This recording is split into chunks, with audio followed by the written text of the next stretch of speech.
Mbote bandeko nyonso balandi ya juma ya télévision ba oyo nyonso bapesa Maman Grace Tumba privilège pe opportunité ya koyaka koinforme bino à temps réel nde Maman Grace Tumba ili susu mokolo mwa lelo mpona koinforme bino to mpona koyela bino vraiment ba information vraiment à temps réel to na source mpenza ndenge Maman Grace Tumba amisana na yango nde mokolo mwa lelo awa tobanda émission na biso tozali kotanga déclaration politique de communicateur du Front commun pour le Congo, FCC en cycle.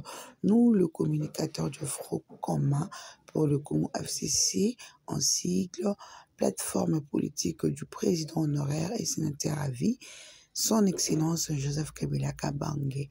Nous venons par la présente déclaration alerter l'opinion publique sur la violation grave des droits de l'homme, des arrestations arbitraires et les enlèvements dont nous sommes victimes par le régime de M. Tshisekedi Tshilombo. En date du 11 septembre 2023, à 18h, l'un de notre communicateur, Nestor Kipala et Sango, a été objet d'un enlèvement par deux hommes lourdement armés en tenue civile, présentés comme étant des agents de services spécialisés et l'ont conduit dans une destination inconnue jusqu'à ces jours.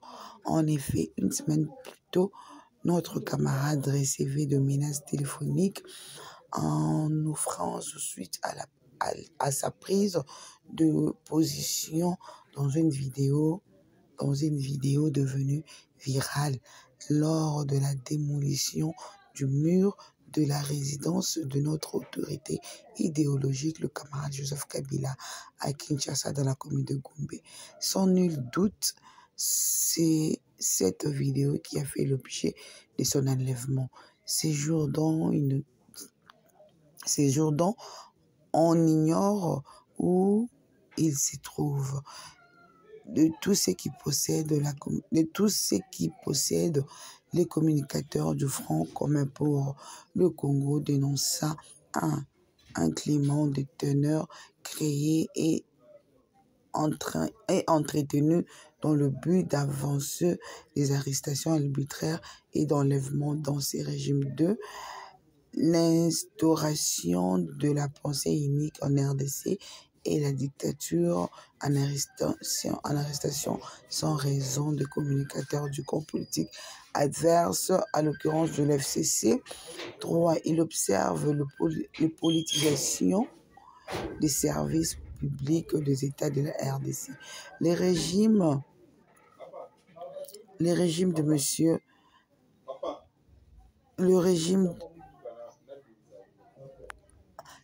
M. Tshisekedi révoque et suspend sans respect des dispositions sanitaires et réglementaires des agents publics de l'État, tous individus membres du parti politique, d'autres que celui de l'UDPS Union Sacrée, à titre illustratif en cas de notre camarade Kazadi Moulumba, agent au sein de la Caisse nationale de sécurité sociale CNSS, et celui du camarade Nestor Kipela, moto suspendu.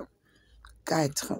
Le communicateur du Front commun pour le Congo rappelle à l'opinion publique que durant la règne de leur autorité idéologique, son Excellence Joseph Kabila Kabange, aucun communicateur de l'UDPS parti de l'opposition de l'époque n'a été enlevé ou arrêté de la manière arbitraire.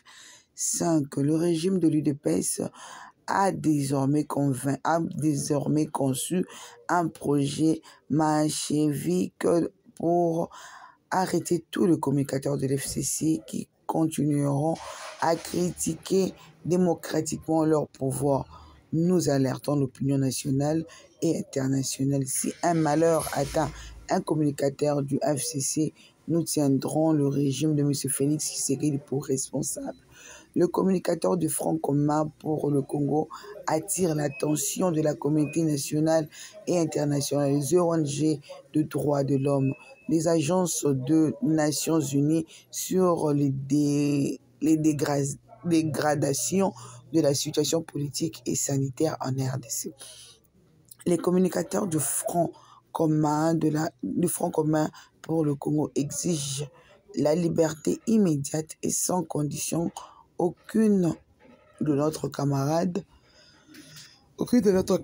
Nestor Kipala Essengo enlevé et détendu dans le lieu secret 18 jours. Le communicateur du Front commun pour le Congo informe à l'opinion nationale qu'en début de menaces, arrestations arbitraires, les enlèvements, les intimidations, les licenciements et les suspensions substitutives de nos camarades au travail, nous continuerons à défendre la RDC et le peuple congolais dans l'espace médiatique conformément à la Constitution du 18 février 2006 telle que modifiée de ce jour et de la loi et aux lois de la République. Les communicateurs du Front commun pour le Congo retirent leur attachement et soutien indéfinible à leur autorité idéologique, le président honoraire et sénateur à vie Joseph Kabila Kabange, les pères de l'alternance historique et pacifique en RDC. Nous profitons de cette opportunité pour saisir une mission diplomatique. Les ambassadeurs accrédités en RDC, les organisations internationales des droits de l'homme. Si un malheur arrive à un communicateur du Front commun pour le Congo, nous tiendrons le régime de M. Félix Tshisekedi pour responsable, car nous, au courant d'un projet de notre élimination physique et politique. Vive Joseph Kabila, autorité morale, idéologique. Vive la FCC. Vive la République démocratique du Congo. Fait à Kinshasa le 29 septembre 2023. Bandeko balandi wana ezalaki communiqué to message oyo ba communicateur ya FCC basali mpona kodénoncer ba arrestation arbitraire oyo ezali kotokama na ngambo na bango pamba te mikolo na ngambo na bango soki kaka omeki ata koloba likambo bato monaki balongolaki ndeko na biso mosusu na mosala tomonaki mpe lisusu balongolaki bakangaki pardon je m'excuse bakangaki mwana mboka nani bakangaki mwana mboka Jimmy Kitenge akotaki prison pamba te po aselaki kaka ko communiquer bandeko lokwa balbara que non dans chaque famille il y a toujours de problèmes dans tozali ko ndongo na koto nzokande na ngambo pe ya bandeko na biso ya ensemble pour la République bazali ko nyokama ensemble de la République pour la République parti cher et à Moïse Katumbi bazali ko ndongo na pamba te entre bango na bango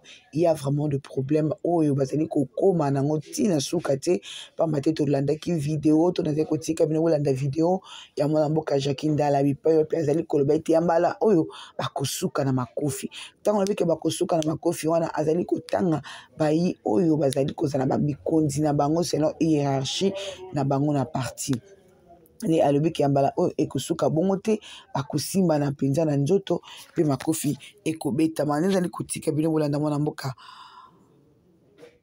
vidéo ya mwana mboka Jacques Ndala et après tout zonga. Vous comprenez? A des problèmes. Il n'est plus actif à cause de Christian Mondo. Il faut qu'on le dise. Monsieur, ici, désormais, je passerai dans les médias pour dire des choses. Et quand on se met autour d'une table pour décider de qui sera candidat, qui ne peut pas l'être, on ne sait même pas m'appeler. Je ne reçois aucun appel. Vous comprenez? Donc, on ne consulte pas. C'est grave ça. C'est très grave. Mais qui prend la décision de convoquer les bureaux politiques pour lever des options? Je crois que c'est le président lui-même qui, pour ce qui concerne le bureau politique. Donc c'est le président qui n'a plus confiance en vous. Évidemment, c'est ce que je dis. Depuis que je suis coordonnateur de la jeunesse du parti Ensemble, je n'ai jamais assisté à une réunion du comité directeur du parti. Je vous le dis. Et je reviendrai ici. Si quelqu'un passe pour dire des bêtises, je reviendrai. Je suis quelqu'un de très correct. Je reviendrai. Du parti dans le Haut-Katanga a des problèmes. Il n'est plus actif à cause de Christian. Moi, Il faut qu'on le dise. Monsieur, ici, désormais, je passerai dans les médias pour dire des choses. Et quand on se met autour d'une table pour décider de qui sera candidat, qui ne peut pas l'être, on ne sait même pas m'appeler. Je ne reçois aucun appel. Vous comprenez? Donc, on ne consulte pas. C'est grave ça. C'est très grave. Mais qui prend la décision de convoquer les bureaux politiques pour lever des options? Je crois que c'est le président lui-même qui, pour ce qui concerne le bureau politique. Donc c'est le président qui n'a plus confiance en vous. Évidemment, c'est ce que je dis. Depuis que je suis coordonnateur de la jeunesse du parti Ensemble, je n'ai jamais assisté à une réunion du comité directeur du parti. Je vous le dis. Et je reviendrai ici. Si quelqu'un passe pour dire des bêtises, je reviendrai. Je suis quelqu'un de très correct. Je reviendrai du parti. Une dénonciation. Et la dénonciation que je vais faire m'engage. Vous êtes sans ignorer, depuis un temps, le président Moïse Katumbi séjourne à Kinshasa. Et il séjourne dans la capitale avec une mission spécifique que tous vous connaissez. Je commence par un premier fait. La première marche qui a été organisée le 20 de ce mois. Le président Moïse Katumbi était sur terrain, accompagné d'autres leaders politiques. Mais je fais un constat. Je n'ai vu ni le coordonnateur provincial de la ville de Kinshasa, ni le coordonnateur national de la jeunesse, ni le secrétaire général de notre parti qui séjourne à Kinshasa. Nous qui sommes en province, nous nous posons des questions. Qu'est-ce qui ne va pas? Pourquoi ces trois personnages-là ne se laissent pas voir dans toutes les manifestations qui sont organisées? Le deuxième constat, le jour que le président Moïse Katumbi devait se rendre au Congo central, il était accompagné d'autres jeunes, d'autres militants. On a fait encore le même constat. Ni le coordonnateur provincial de la ville de Kinshasa, ni le coordonnateur national de la jeunesse, ni le secrétaire général de notre cher parti Ensemble pour la République. Et si nous regardons les personnes qui entouraient le président Moïse Katumbi, on ne voit en majorité que les leaders qui l'ont accompagné de Lubumbashi jusqu'à Kinshasa. Mais ceux qui sont sur place, les gens qui étaient censés l'accueillir et l'accompagner, on ne voit personne. Ça, c'est le deuxième constat. Le troisième constat, c'est lors du sit-in qui devait s'effectuer devant les sièges de la CENI. On a fait aussi le même constat. Ici, je vais aussi parler de la faible mobilisation des cadres d'Ensemble pour la République de la ville de Kinshasa. Le coordonnateur national de la jeunesse Ensemble pour la République est dans la ville. Le secrétaire général. Je fais cette vidéo. Voilà, bandeko wana tosi kolanda mwana mboka Jacques Ndala toyoki ndenge mwana mboka Jacques Ndala alobi vraiment pe asukisami na ko interpeller baninga na ye pona koloba ete président na bango Moïse Katumbi azali lisusu na confiance mingi te na bango. Mais ce que le président Moïse Katumbi a na confiance mingi te na bango pona nini? Qu'est-ce qui se passe là? Bino moko bokoyeba ke na chaque libota makambo mayemesanga te. Tokende na page mosusu tokoma koloba na makambo matali Denis Mukwege biso na bino toyebi ke non Denis Mukwege azalaki déjà prix Nobel de la paix, mais encore un autre titre pour le prix Nobel de la paix. Denis Mukwege, le lundi 25 septembre, il a reçu un diplôme honorifique, Doctor of Human Lettres de l'université. Comment on comprend, c'est de l'anglais. Morehouse en Atlanta. Il a participé. Il a participé au Chrome Forum de cette institution chargée des histoires qui symbolise la lutte de l'Afrique, la lutte des Africains américains pour le respect des droits civiques aux États-Unis. Moi, je ne vois pas ce que le prix Nobel veut chercher en politique. Il est bien dans ce genre de choses, pas dans la politique. Bandeko.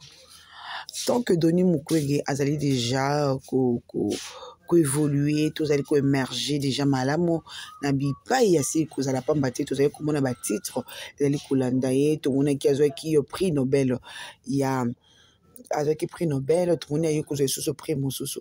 Mais si ko pona nini kaka Denis Mukwege azali kondima eti to azali koza na posa a comme kaka candidat président de la République.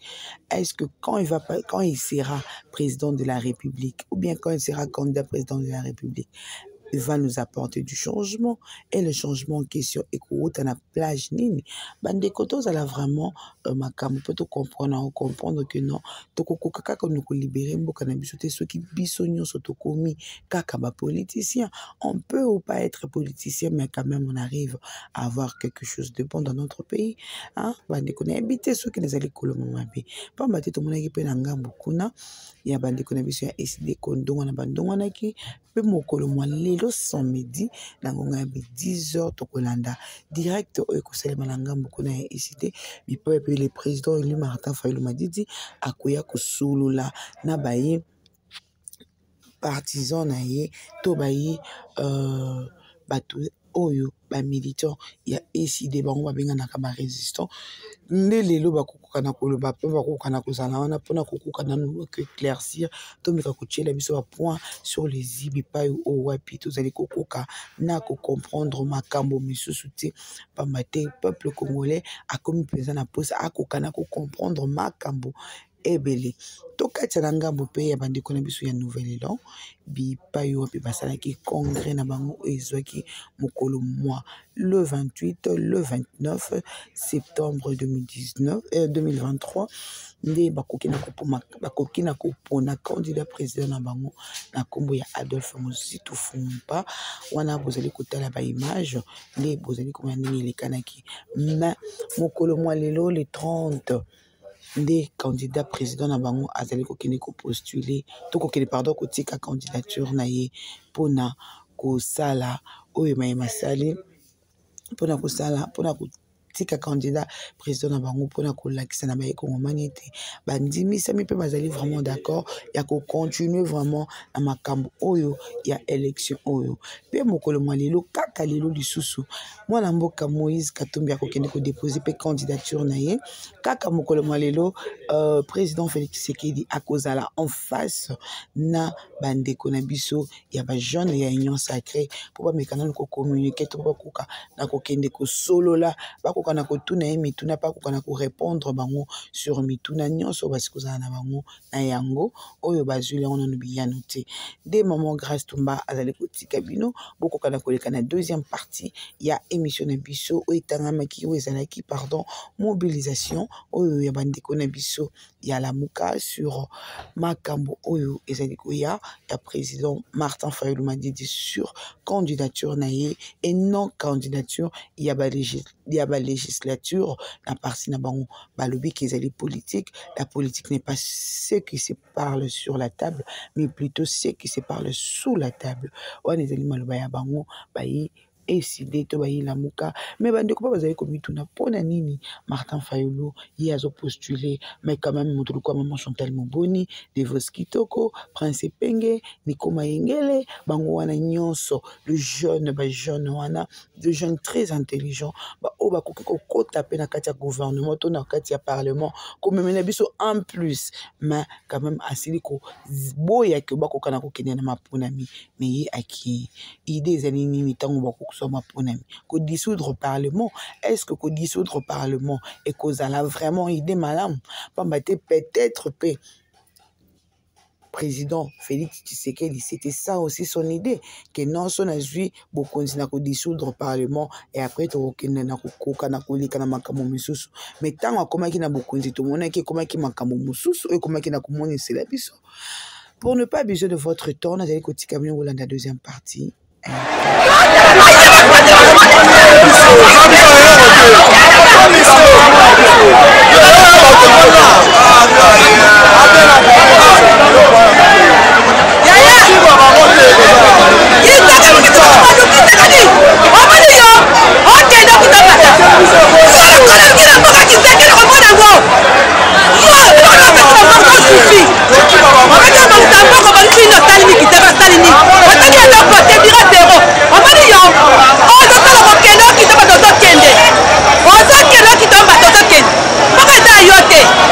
y a des peuples alliés,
Merci mon mboka nakobanda na ngai koloba na lobo date ya le 7 ezali date moko oyo butaki na kati ya loge nakoloba yango parce que bopesa ngai makutu na bino bayi bakongomani bwali na ngambo ya diaspora et puis bao bali awa na kati ya ngoma mi Congo ezali date oyo epesamaki na kati ya loge mokonzi ekolo Martin Fayulu ase concertaki na plateforme Lamuka ase concerté na badepute na biso ya décidé alobaki clairement tozali kobundisa eloko moko oyo ekotisi fraude électorale tricherie ya maponomi eloko wana komona yango nini ezali fichier électoral na nyonso ya mabongisa élection nyonso na Congo ebongisamaka na kati ya fichier électoral soki fichier aline ya munyamu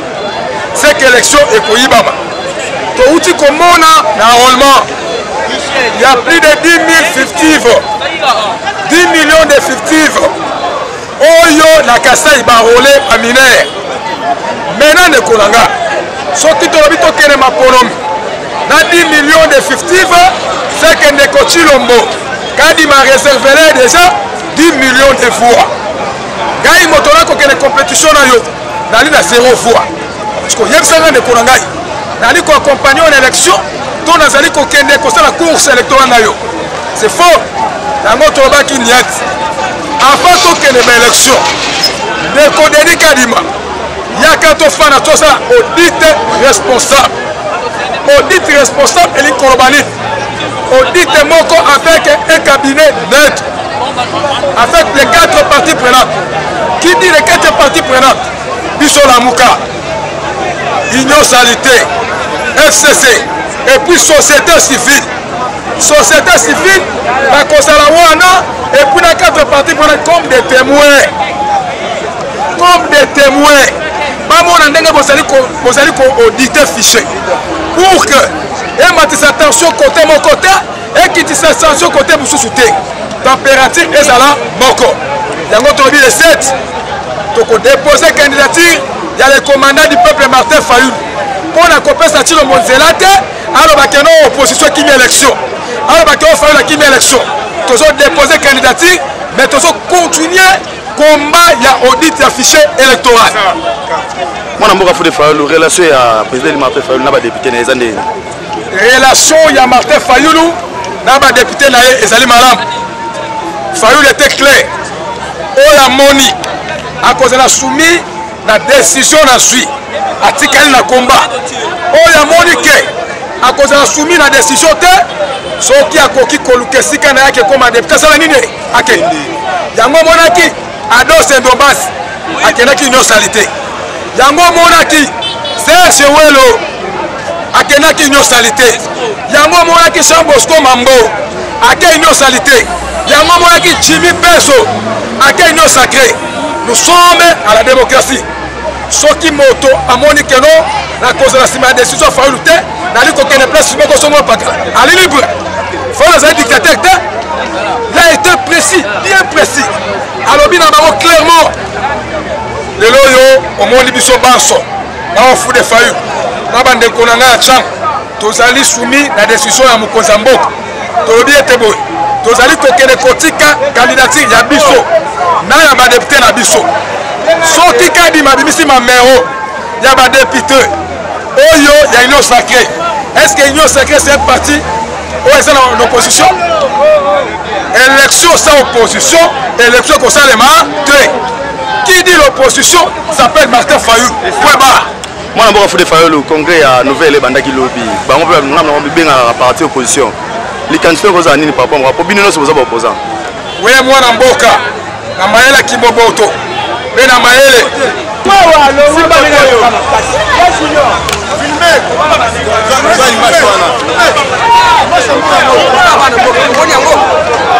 Ce sont des provocations créées par les gens de l'Union Sacrée.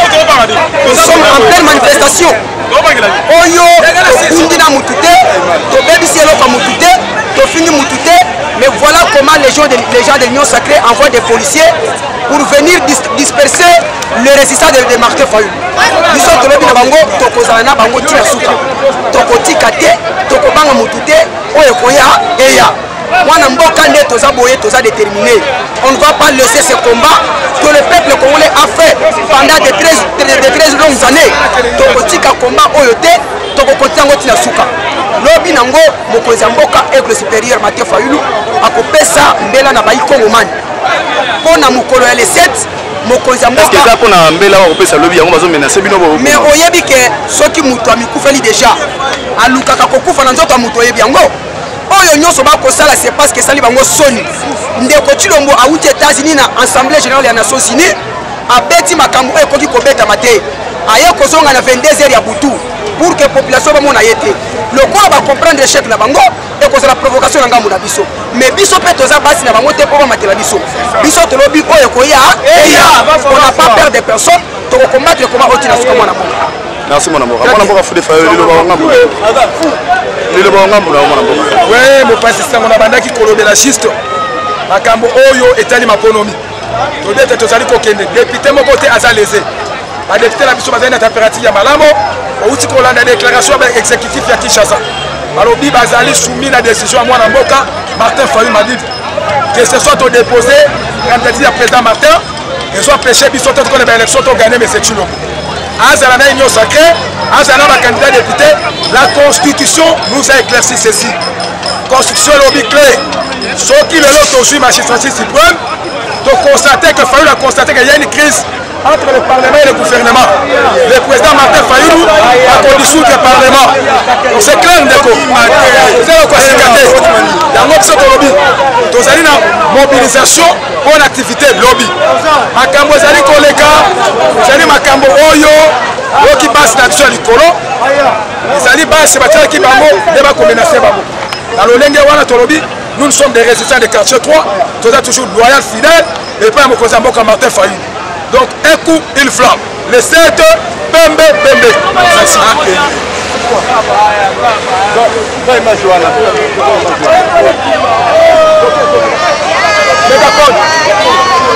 Toujours